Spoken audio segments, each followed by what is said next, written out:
Developing story, one of the big losers in the legislative session that ended last week was Proposition 208. Just 8 months ago, Arizona voters approved the new $800 million funding stream for our schools. Now, Republican Governor Doug Ducey and fellow GOP lawmakers have cut off access to a big source of that cash. Prop 208 supporters are fighting back. Late last week, they filed paperwork to put Ducey's record tax cut to a statewide vote next year. They also want voters to weigh in on a new law that could wipe out hundreds of millions of dollars from the Prop 208 revenue stream. Lawsuits could be part of the mix. A Ducey spokesman has declined to comment. Joining us now is Rebecca Gao, Executive Director of Phoenix-based Stand for Children. Stand for Children was one of the leading advocates for Prop 208. It is a nonprofit that works to give children a quality education. Welcome to Square Off. Thank you, Bram. It's great to be here. Now, Governor Doug Ducey made it clear at the start of the session he would do everything he could to derail Proposition 208. Did he succeed? Well, he did a lot. He did a lot to undo the will of the voters, significantly reduced the amount of income that we expect to come into the Prop 208 fund.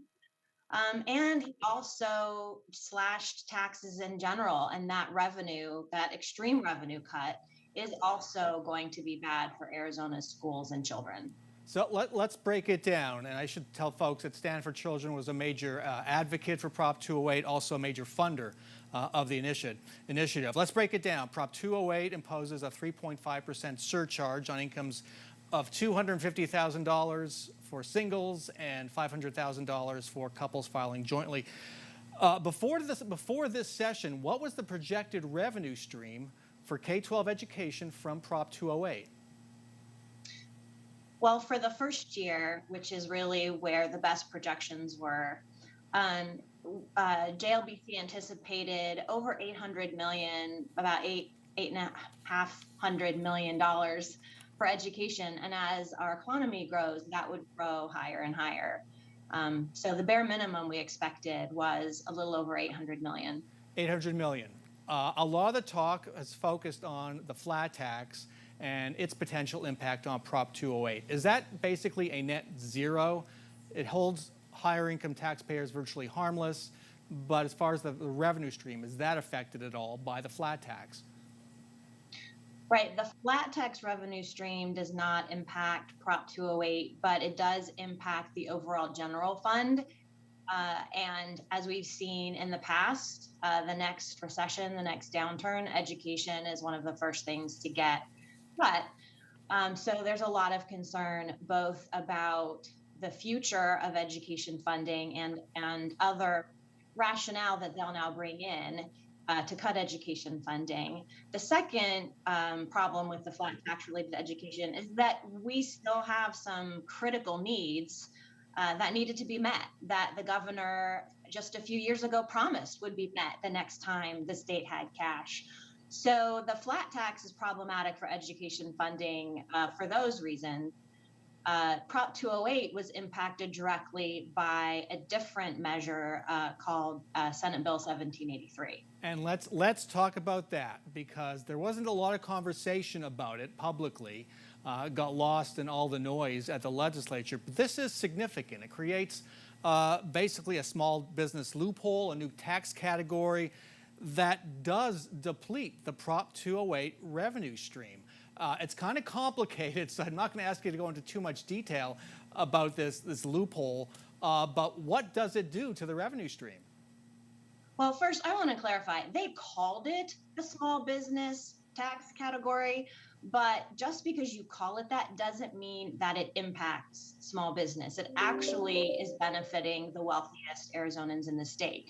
Because the first thing to remember is that Prop 208 had nothing to do with businesses. It was not a tax on corporate or business entities. It was a surcharge on individuals. So if individuals choose to cash out after paying all their business expenses and paying their employees and paying their own salary and reinvesting in their business, if they choose to cash out net profits into their individual income, then it's taxed as individual income. So once you understand that, and then you read SB 1783, the types of income that it carves out from the income tax category are things like capital gains, a revenue from dividends.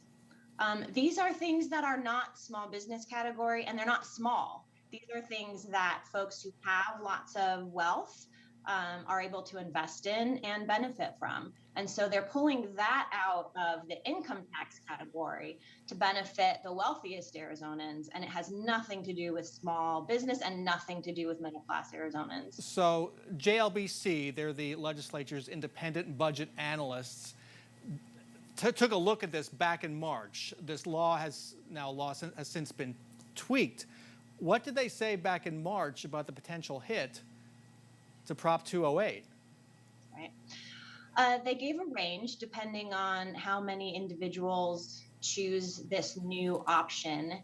But the most recent estimates are that Prop 208 could lose over $300 million based on this bill. The other thing JLBC did is they broke out who got the benefit, people who made over $1 million and people who made under $1 million. And the vast benefit is folks who make over $1 million get over a $30,000 tax cut, while folks who make under that get pennies on the dollar. So the projection is $300 million out of a projected $850 million of a revenue stream would be lost. Does that money just vanish? Is that money that K-12 schools will never collect? It vanishes for the Prop 208 fund. It does go into the general fund because they are paying it into this new system, but it's also at a lower rate. The final amendment reduced the rate for that income to 2.5%. So less money that they'll be paying overall, and even less money going to Prop 208 and schools the way voters intend. All right, I have to end it there. Rebecca Gao of Stanford Children, thanks so much for joining us.